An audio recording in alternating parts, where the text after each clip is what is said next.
VK news, राष्ट्र के नाम। नमस्कार, स्वागत है आपका वीके न्यूज में। कैराना से हिंदुओं का पलायन करवाने वाले मास्टरमाइंड नाहिद हसन, मेरठ से सपा नेताओं को धमकी देने वाले सपाई को टिकट, बुलंदशहर से हत्या, हमला, लूट, गुंडा एक्ट, गैंगस्टर एक्ट में नाम आने वाले को प्रत्याशी। कमाल है, जिन अपराधियों की कमर तोड़ने के लिए, जिन अपराधियों को सलाखों के पीछे भेजने के लिए, जिन दगाइयों को हद में रखने के लिए यूपी प्रशासन पिछले 5 सालों से लगा था, उन्हीं के हाथ अगर सत्ता की चाबी लग जाए तो क्या होगा?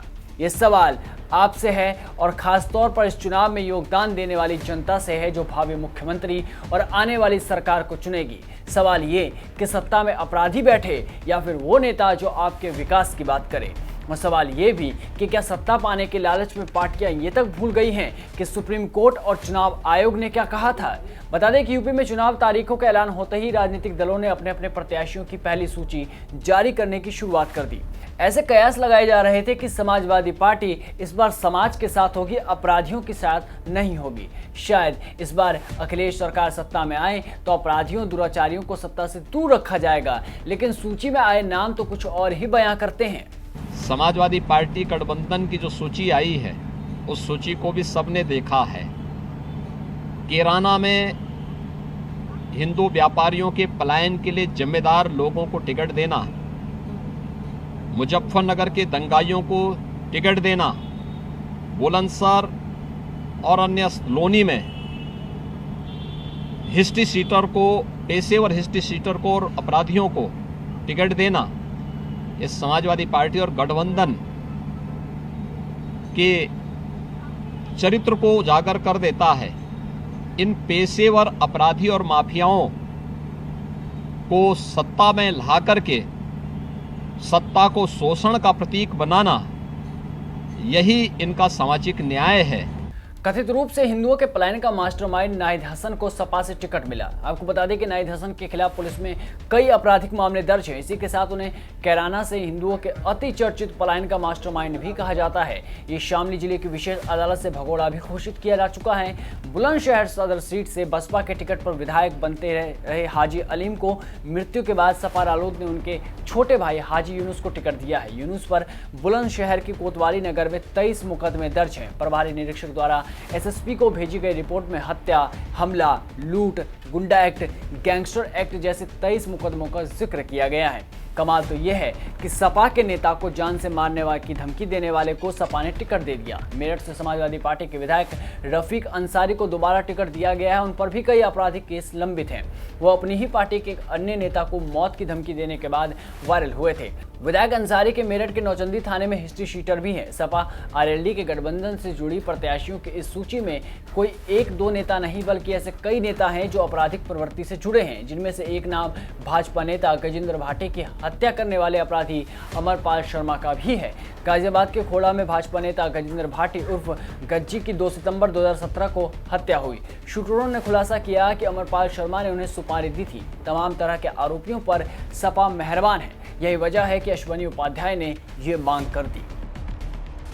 सुप्रीम कोर्ट ने 2018 में कहा था कि कोई भी पॉलिटिकल पार्टी अपराधियों को टिकट नहीं देगी, और यदि टिकट देती है तो इलेक्ट्रॉनिक मीडिया, प्रिंट मीडिया और सोशल मीडिया में उसका क्रिमिनल पूरा डिटेल को, पूरी क्रिमिनल हिस्ट्री पब्लिश करेगी।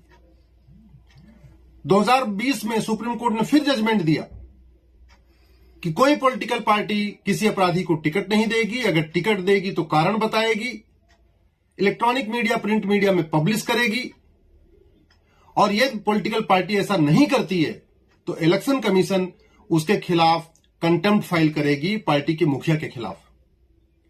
न तो पॉलिटिकल पार्टी ऐसी कर रही है, न तो इलेक्शन कमीशन कुछ कर रहा है। समाजवादी पार्टी ने कैराना से एक गैंगस्टर को चुनाव मैदान में उतार दिया।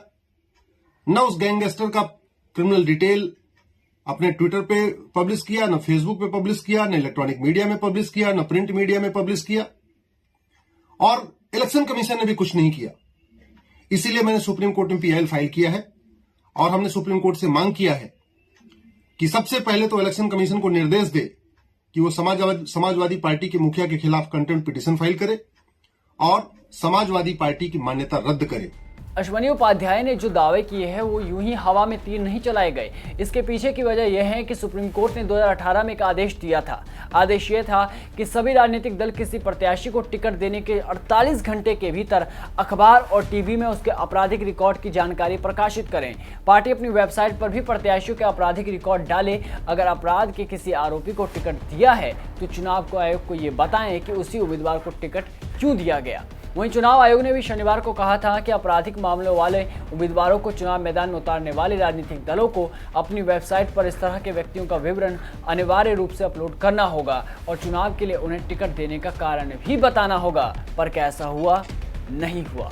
यही वजह है कि समाजवादी पार्टी की मान्यता समाप्त करने के लिए सुप्रीम कोर्ट में जनहित याचिका दाखिल की गई है। तो अब देखना होगा कि पार्टी पर चुनाव आयोग और सुप्रीम कोर्ट क्या एक्शन लेता है। इस रिपोर्ट में बस इतना ही। देश और दुनिया की तमाम बड़ी खबरों से जुड़े रहने के लिए बने रहिए वीके न्यूज के साथ। नमस्कार। ये है ड्रीम मीडिया नेटवर्क